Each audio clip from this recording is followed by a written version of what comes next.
Hi everyone, it's Jess from the UT Early Learning Center. As a parent of a small child who is also trying to work from home during this crazy time, I know exactly how challenging it can feel and what a shock it can be to the dynamics that happen at home and at work. So I have a few tips for you. First, some things that have worked for our family and some things that I have done that I have found really helpful in structuring our time at home while we're working and still caring for our children.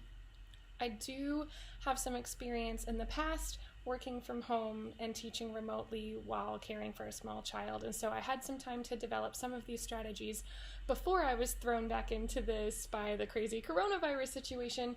And so since I've had some time to develop some of these strategies, I thought I would share them with you so that you can still feel like you're accomplishing what you need to accomplish at work while also not feeling like you're ignoring your children, who are the most important people in our lives.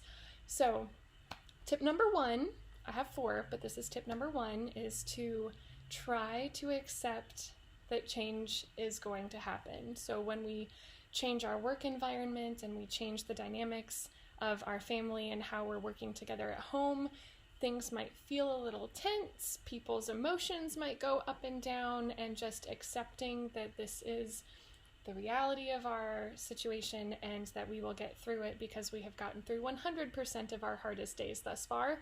We can totally do this and it will be okay.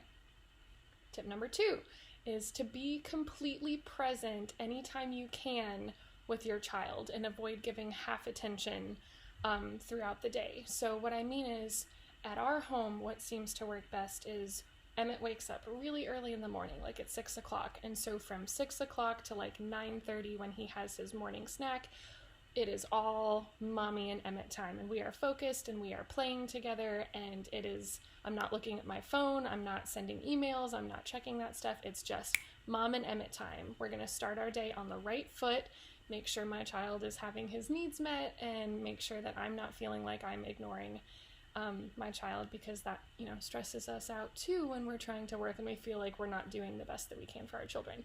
So that's the way that we start our day, and I've found that when I start the day that way, he tends to be more accepting of me needing to divide my attention later in the day.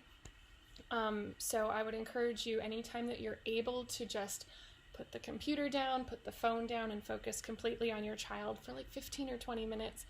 They're going to feel better, you're going to feel better, and you're going to be more productive because of that. And that goes for work too, like setting boundaries. Sorry, maybe we'll have 5 tips. Setting boundaries around your time, because when you're home and you're available all the time and work hours are like, in flux and crazy like that, just try not to get caught up in the I have to respond to every single thing right away.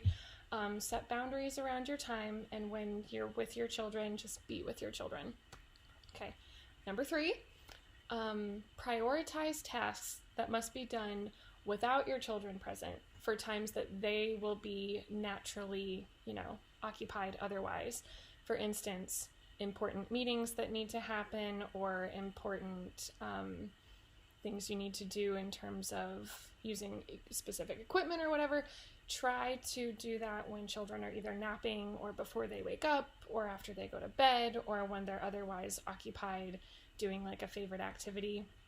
If you have someone else at home who is able to like split some time with you where you can focus for a little bit and then they can take over childcare and then you can swap, that makes it a little easier to get some work done too. But not everybody has access to another person who can engage in childcare throughout the day. So I try to prioritize things like making this video and having meetings during times that Emmett is going to be asleep or otherwise occupied. And number 4, and I have found this one to be extremely helpful when I don't have an extra hand to help me, is strategically using snacks and screen time or another preferred activity to help extend the amount of work time that you can have in one sitting.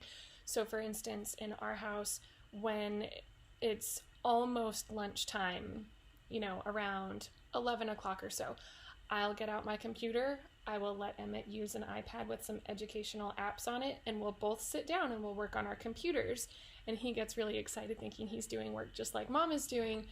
But then from that screen time, I make lunch real quick and slide lunch in there, and I keep working while he's eating lunch. And then when he goes down for nap, that extends the amount of work time that I'm able to have. So I get like an extra hour's worth of work time in by strategically placing that screen time and preferred activity right next to a snack and right next to nap. Does that make sense?